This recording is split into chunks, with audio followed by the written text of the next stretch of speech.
Another way to control the display is to change the screen mode, which allows you to hide the interface and hone in on the image itself, which, as you might imagine, is a great way to show off your stuff to colleagues and clients. Notice way down here at the bottom of the toolbox, we have this option that once again has a little triangle in its lower right corner.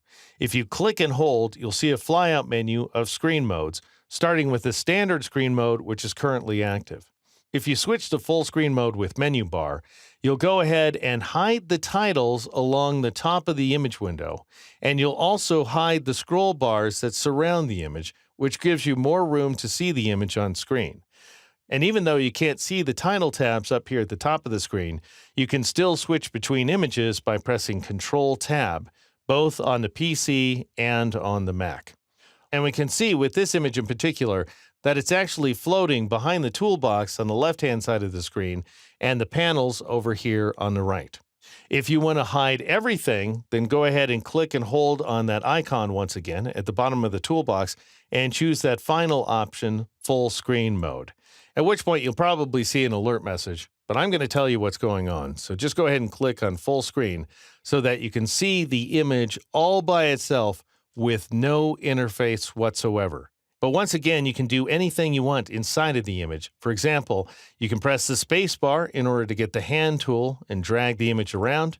You can press and hold the Z key in order to get the zoom tool and click inside the image in order to zoom in. And you can also press Control-Tab in order to switch from one image to another. Now, of course, the question becomes, how do you get the interface back? Well, all you have to do is press that same key that we used in order to reset our view in the previous movie, and that's the Escape key. And as soon as you press Escape, you'll bring back the full Photoshop environment. You can also switch screen modes from the keyboard just by pressing F for full screen. So if I press the F key once, I switch to the full screen mode with everything but the outline of the image window. And then if I press the F key again, I go ahead and switch to the full screen mode. And then to return to the standard mode, just press F again. You also have the option of hiding just part of the interface, and you do so by pressing the Tab key. And notice as soon as I press the Tab key, I hide the toolbox on the left side of the screen, the options bar up here at the top of the screen, and the right side panels. But I can still see the menu bar up here at the very top, as well as all of my title tabs. To bring everything back, just press the Tab key again. If you want to hide just the right side panels and nothing more, then you can press Shift-Tab like so. And then to bring the panels back, just press Shift-Tab again. And so I stress, if you accidentally press the Tab key or the F key or anything like that, you just have to press that key again in order to bring everything back. And these keystrokes work in the full screen mode.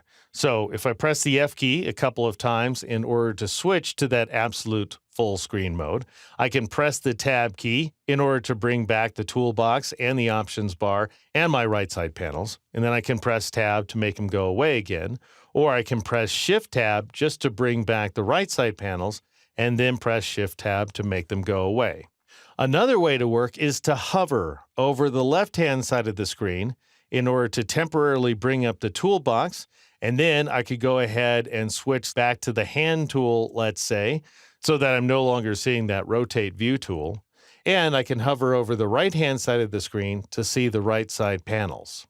To make the panels go away, you just move away from that side of the screen.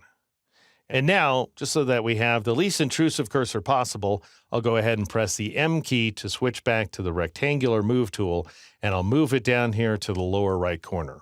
And that's how you switch between the various screen modes, including absolute full screen, here inside Photoshop.